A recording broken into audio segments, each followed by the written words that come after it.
Buenos días, buenas tardes. Estamos en otra conversación con don Gonzalo y nada, tenemos aquí una balanza, luego explicaremos por qué tenemos la balanza. Los símbolos son importantes en la filosofía y el símbolo de la balanza es importantísimo.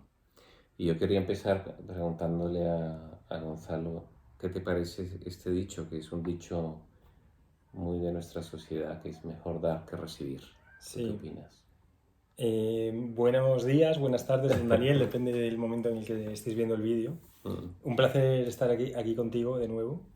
Y la verdad que es un tema muy interesante. Luego lo podemos ver en el árbol de la vida. Y la idea del vídeo era qué ocurre cuando uno da más, qué le ocurre a la persona que recibe más de lo que puede recibir, ¿no? Y pienso desde el punto de vista individual, en general es mejor dar que recibir, aunque tiene que haber un equilibrio. mm. Pero cuando uno da y tiene un elevado nivel de conciencia, tiene que saber los efectos que causan ese dar en el otro. Y a veces dar le estás generando un daño Mm. a la otra persona. Y ahora podemos explicar varios ejemplos y por qué, ¿no? Sí, hombre, a mí, oyéndote, se me viene a la cabeza algo que está pasando. Es decir, cuando das demasiado a un hijo, ¿qué pasa, no? Sí. Mira, por ejemplo, es el ejemplo típico de hijos que son de familia millonaria. Entonces, que no valoran el dinero porque, como han vivido cercano al dinero, no lo valoran. Y entonces se creen merecedores de recibir sin poner nada en el mundo. Porque nosotros tenemos nuestros talentos. Entonces, cuando digamos que el mundo está visto para que uno haga una labor de servicio. Por eso ahí lo que se llama dar. Ujú. Pero el servicio quiere decir dar con medida. Hay un dicho que nos enseñaba nuestro querido amigo Julio, que era que no se pueden dar, ¿cómo era? No se puede dar perlas a los Perlas a los cerdos. cerdos, sí. Y va un poco relacionado con este vídeo, ¿no? Que es eh, cuando tú das a una persona que no está preparada para recibir lo que das, le estás generando un mal y a lo mejor te lo estás generando a ti mismo, ¿no? Entonces, por ejemplo, vamos a ver este ejemplo primero, que es el de la persona que un niño que es malcriado que recibe mucho. Ujú. Sí, sí, que además no tiene que ser de familia millonaria. Es Sí, no, decir, no. ese es el fenómeno que ha pasado en muchas familias en donde los hijos han tenido una vida sin ninguna carencia, con abundancia y ha generado un problema tremendo, pues de escasísima capacidad de frustración, es decir, De no, esfuerzo, sí. no, no, no están entrenados por esfuerzo, ante cualquier incidencia se derrumban, que bueno, que yo creo que esto es una experiencia que viven muchos padres de familia, ¿no? Que Sí, como consecuencia un poco de este sí. tema, ¿no? Sí, entonces ahí, por ejemplo, el primer caso es este, que es no poner límites a los hijos. A veces también ocurre a nivel de la pareja, no poner límites a tu pareja, que se cree merecedora de recibir todo el tiempo, pero no se cree con derechos, pero no con obligaciones. Entonces, ahí tendríamos un caso típico. Otro caso típico es, por ejemplo, la persona que le toca la lotería. Y aquí entramos, digamos, ya a términos cabalísticos, que es que nosotros tenemos una vasija psicológica. Y el dinero se puede ver como energía. Entonces, cuando tu vasija no está preparada para recibir esa cantidad de dinero, ¿qué es lo que pasa? Cuando tu vasija no está fortalecida. Que lo normal es que al cabo del poco tiempo pierdas todo el dinero que has recibido e incluso estés en deuda. De hecho, hay un montón de estudios y de programas de la televisión que entrevistan a personas que les ha tocado la lotería 5 años más tarde y tienen mucho menos patrimonio que el que tenían antes de que les tocó la lotería. ¿Por qué? Porque su vasija psicológica, no estaba preparada para recibir esa ingente cantidad de dinero. Es como si tienes una casa con una potencia de luz de 110 y de repente metes una intensidad de 220, entonces colapsa el sistema. y podemos ver por qué, ¿no? Ahora, si quieres, no sé si se te ocurre alguna razón por la que la persona que recibe muchísimo dinero, de repente a los 5 años lo pierde. Porque ahí tú sabes más de cábala que yo, pero es decir, ahí se produce un desequilibrio Sí, en el árbol que destroza todo, es decir, a lo mejor en que Seth recibe ahí aquí es donde recibe. al final el dinero es energía, Sí, es sí, sí. como una descarga de 220 voltios que colapsa el resto del sistema, Sí, ¿no? pero por ejemplo, en el día a día, ¿qué cosas o qué pruebas pasa a esa persona que recibe, imagínate, 200 millones de euros? Bueno, que se multiplican los amigos, que se le Sí, acerca gente, que le pedirán dinero, se le acercarán chicas guapas, le dirán que le quieren, en fin, y él, se divorciarán, la mayor parte se divorcian. claro, Luego, ¿qué tipo de negocios montan?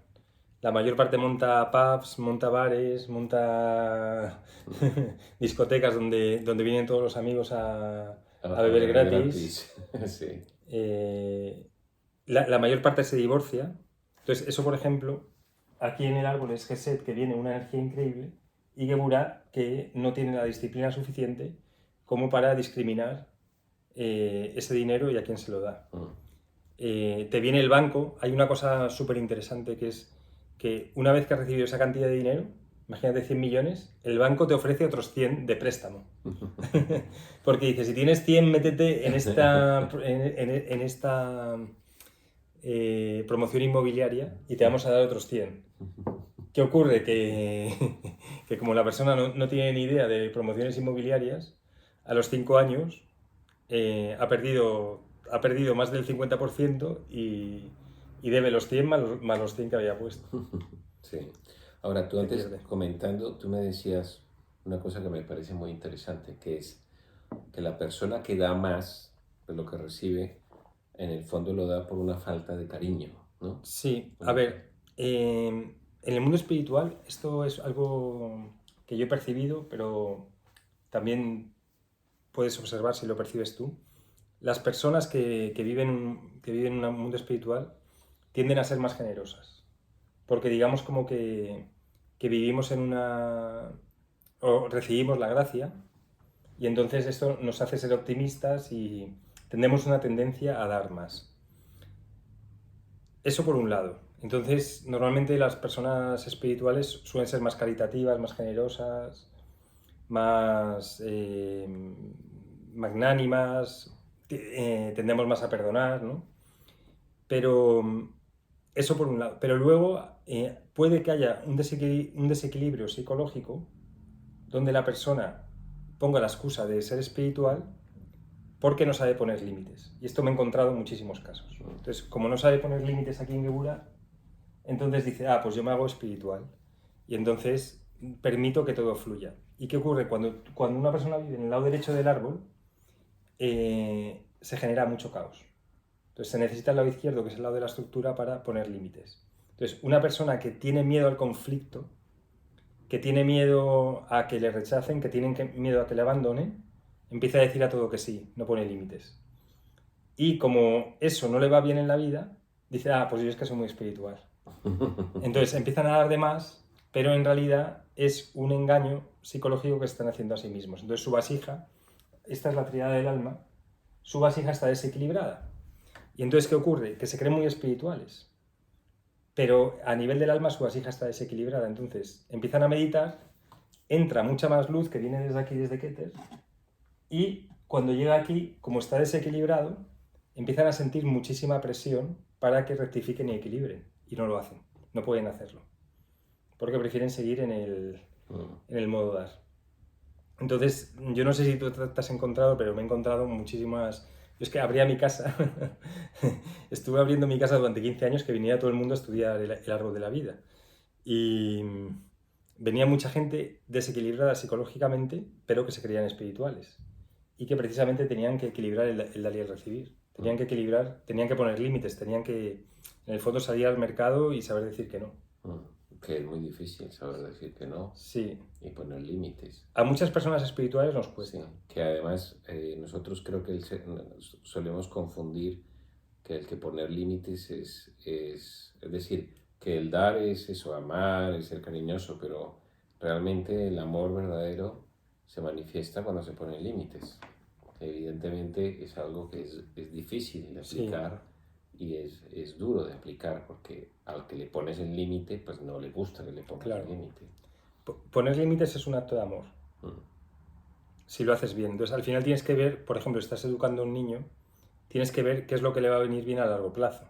Entonces, si un niño es indisciplinado, si no estudia, no saca buenas notas, no trabaja, de alguna u otra manera tienes que equilibrar su árbol, ¿no? mm, Le tienes que ayudar a que ponga límites, porque luego vas a ir al mundo y al final o te disciplinas tú o lo hace la vida. mm. Entonces, mucho mejor disciplinarse uno o que te discipline tu familia con amor, que no que te discipline la vida con dolor, que es con una bancarrota, con un trabajo durísimo, que te explotan, etcétera, ¿no? Ahora, Entonces, hay muchas formas de poner límites y evidentemente lo ideal es que los límites hay que imponerlos también con amor y con asertividad, es decir, sí, que no es una cuestión de ir con la con el látigo, vara, sí, sí. con el látigo, sino eso también es un arte, ¿no?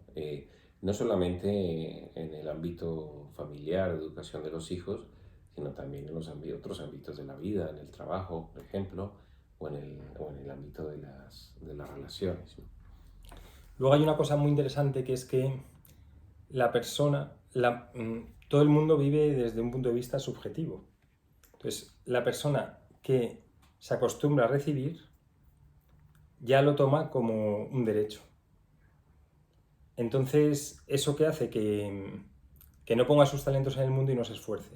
Entonces, había un hombre en Estados Unidos que siempre que iba al supermercado había un mendigo y entonces le daba a lo mejor todos los días $50 ahí porque este era un hombre millonario. Y entonces ya el hombre, el mendigo ya se acostumbró a estar allí todos los días esperando que viniera. Ya sabía la hora que iba a venir y básicamente iba a ir, recibía sus $50 y entonces un día dejó de darle y el mendigo se enfadó muchísimo. Dice, ¿dónde están mis $50? Le dijo el mendigo. Es Ya se creyó con sí, derecho por un hábito, o sea, se creó un hábito que el otro iba a recibir de ti y dijo, ¿dónde están mis $50? eso es una cosa que yo creo que es muy común. Es Sí. decir, que por eso hay un dicho también que la caridad empieza por uno mismo, ¿no? Que Ujú. a veces los actos de caridad pues son actos que se ven como actos evidentemente de bondad, etcétera, pero que generan unos resultados que pueden ser muy contraproducentes, Sí. ¿no? En la Ahí, persona que recibe esa caridad. A mí me pasó algo parecido, fíjate,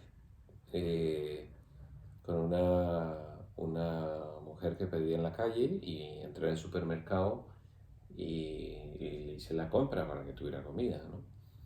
La mujer muy agradecida y tal, pero luego, cada vez que iba al supermercado, de alguna manera te exigía. me exigía. Sí, Y claro, se crea sí, una situación tremenda, ¿no? sí. En- Eh, entonces ahí, bueno, desde el punto de vista, ahora voy a contar una historia que me viene a la cabeza, pero desde el punto de vista del que da, digamos, primero que lo haces con corazón, de forma desinteresada. Pero ya en el momento en que se convierte en una obligación, o sea, cuando das desde ese corazón lo haces desde el ser, desde Tiferet. Pero ya cuando vas allí y la otra persona te está exigiendo, ya no lo haces desde el centro. Ya se ha convertido en una obligación para que la otra persona no se enfade o no piense mal. Te está haciendo chantaje emocional. Entonces, si tú cedes a ese chantaje emocional y haces algo que no quieres hacer, ahí estás dando de manera errónea. Porque no estás dando de corazón. O sea, el dar verdadero, la generosidad, tiene que ser un dar desde el corazón, no como una obligación para que el otro no se enfade. Ahí, entonces lo importante, que eso lo decimos mucho en el canal, no es lo que haces, sino ¿Cómo lo cómo lo haces? haces, efectivamente. Y luego, por ejemplo, tú sabes que lo correcto, a lo mejor en una situación, es no dar. Entonces, imagínate, esto pasa mucho en las relaciones de pareja, que una de la pareja es muy exigente, pide mucho, pero la otra sabe que dar a todos los caprichos que esa persona pide es malo para él y para la pareja y para la relación. Pero como la otra persona, digamos, a ver, el que pide, que se coloca en el lado izquierdo, tiene muchísimas armas para que tú le des. Desde chantaje emocional, hacerte sentir culpable, meterte miedo, amenazarte con el silencio, decirte que no le quieres, yo qué sé, o sea, porque claro, han desarrollado mecanismos desde muy jóvenes para recibir, ¿no? de los otros. Entonces, si tú sabes que lo correcto es no dar, ahí tienes que ser firme, porque ¿qué es lo correcto? ¿Qué es lo bueno a largo plazo? Incluso si la relación se pierde, se pierde. Entonces le pasa a muchos millonarios que se van con chicas muy jóvenes, que están todo el tiempo dando, pero saben que la relación está viciada desde el principio. Y una historia que quería contar, que es, va un maestro con un discípulo a un pueblo, y en el pueblo vivían solamente de lo que daba una vaca. No sé si has escuchado esta historia. No, bueno, Había una vaca en el pueblo. Ahora mismo creo que sí, pero Sí. sigue. Y entonces vivían todos, pero de lo que daba la vaca, pues a lo mejor la leche que daba la repartían entre todo el pueblo y vivían de lo que la vaca estaba dando. Y entonces, maestro, ¿cómo podemos hacer para tener más abundancia y tener más leche y tener más... Dice, no, espera que lo pienso. Total, que se fueron y le dijo el maestro al discípulo, coge la vaca, tírala por el precipicio y mátala. Pero maestro, ¿cómo voy a hacer eso si es su único alimento que tienen, su única forma de alimentarse? Haz lo que te digo. Total, que mató a la vaca y a los 2 años vuelven al pueblo. Total, que el pueblo había prosperado de una manera increíble. Y dice, ¿qué pasó? Y entonces le pregunta al discípulo, ¿qué pasó con la vaca que teníais? Y dice, pues no sé, se murió, se cayó por el barranco y claro, eso nos hizo que tuviéramos que salir al pueblo, tuviéramos que ver los recursos internos que teníamos, nos hizo ver todo lo que podíamos hacer, todo lo que podíamos vender y entonces el pueblo había prosperado de una manera increíble. Y en cambio tenían la vaca que le estaba dando, pues eso, sus gramos de leche al día o sus centilitros y entonces vivían de eso y no se preocupaban de desarrollar sus talentos. No, desarrollar sus talentos, yo creo que eso es Sí. clave, ¿no? Pues a mí también, has mencionado antes Julio, que fue un profesor que tuvimos muy querido. Julio insistía mucho que de alguna manera cuando tú te das completamente al otro, desapareces para el otro. Uh-huh. Entonces siempre, y él lo decía desde el punto de vista de la enseñanza, cuando enseñaba, hay que enseñar, pero te quedas con algo de la enseñanza. También para que el otro lo descubra, Sí. pero también, y en todos los ámbitos de la vida, porque ya te digo, si te das completamente... ¿Desapareces, pero en qué sentido? ¿Cómo desapareces? Porque el otro ya te ve como exige lo que quiere, pide lo que quiere. Ah, o sea, que el otro te invalida, el otro te hace... Te invalida totalmente, sí. Claro. Te invalida totalmente. También, mira, por ejemplo, en el tema de dar, es importante estar con personas equilibradas, ¿no? Donde, por ejemplo, si tú das, el otro te corresponda sin tener que llegar a situaciones de tensión donde se produzcan, digamos, malas vibraciones. Pero hay gente que es experta en recibir. Hay gente que... Y esto, por ejemplo, en el mundo espiritual lo vemos, ¿no? Pues yo qué sé, personas que te llaman constantemente para pedirte cosas.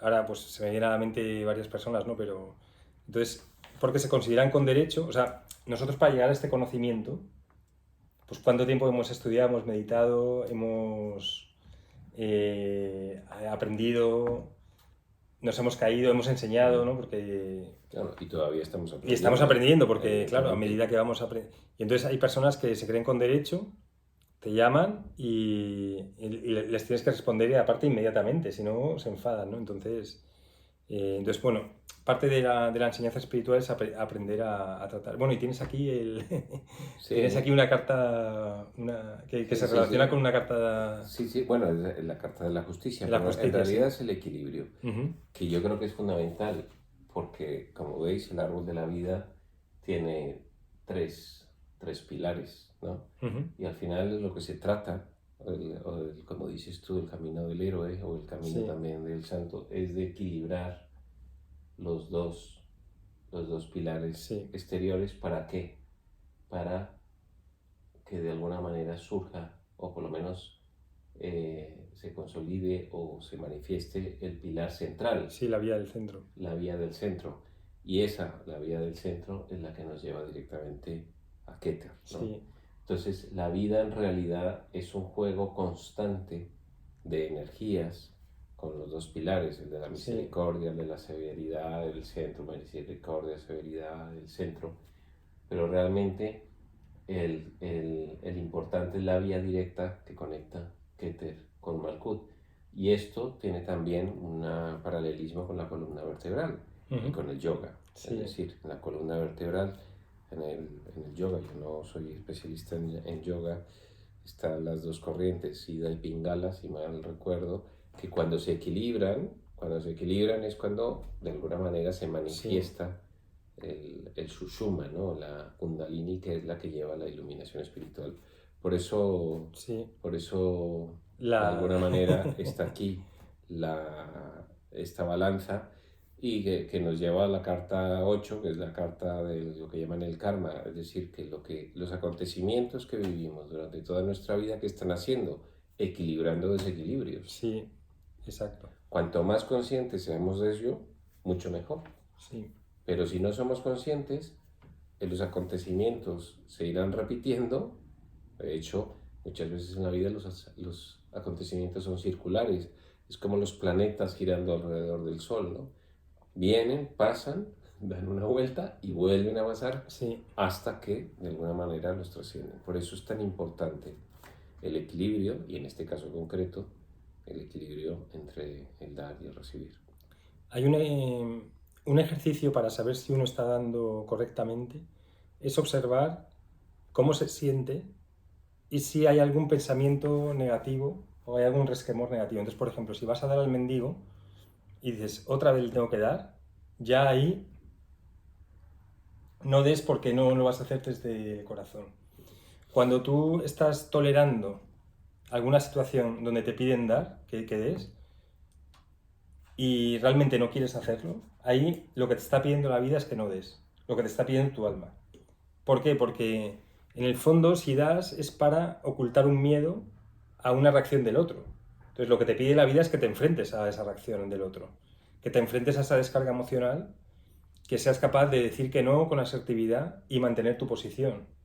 Porque las personas digamos que nosotros llamamos en la vida a esas personas que se colocan en el lugar de recibir, en inglés en el lugar del taker, para que realmente nos ponga a prueba nuestra capacidad de decir que no, nuestra capacidad de centrarnos y de estar en nuestro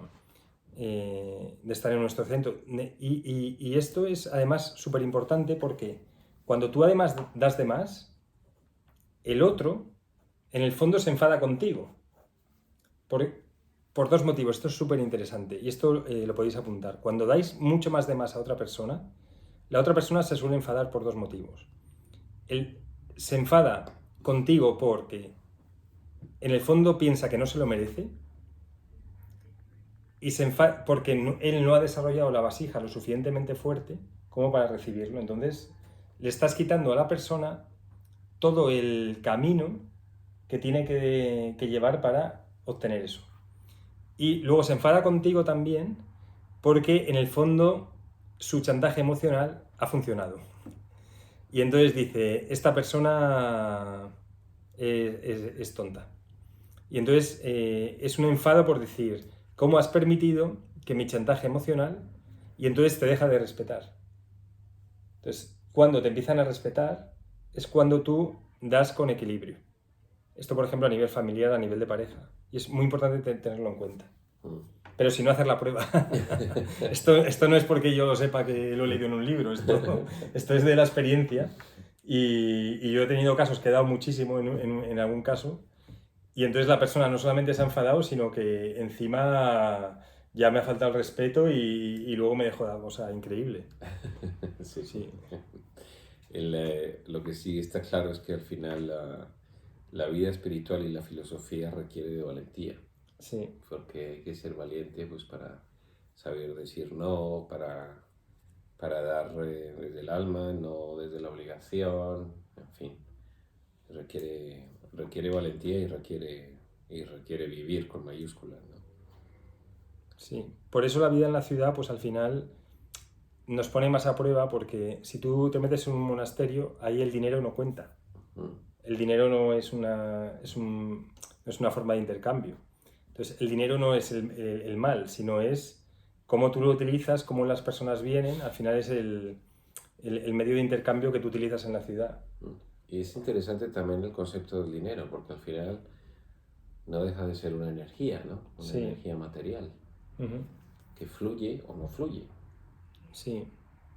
evidentemente. Entonces es lo que decimos del canal, que no es lo que haces, sino cómo lo haces. Entonces, Efectivamente. puede que una persona esté en misa dando pues siempre donaciones, pero en el fondo no quiera darlas. Entonces, esto creo que hay varios libros de maestros que dicen ese acto, digamos, tiene como karma positivo, ¿no? Pero no tanto como si realmente tú realmente quieres dar porque consideras que dando vas a hacer un bien, ¿no? Sí, Entonces, sí. ahí hay que observarse mucho, el camino es el de la observación. Pues nada, oye, yo creo que has comentado cosas muy Y tú interesantes también. y nos ponemos a la práctica Sí, de saber dar y recibir. sí. Al final, nuestro camino es hacernos sabios y saber manejar las fuerzas del mercado, las fuerzas de la ciudad. Y a medida que nos vamos haciendo sabios, equilibramos esta triada, la del alma, que nos permite estar en contacto con la divinidad de una manera más directa. Así que muchísimas gracias por Nada, tu gracias a ti. tiempo y hasta otra, amigos.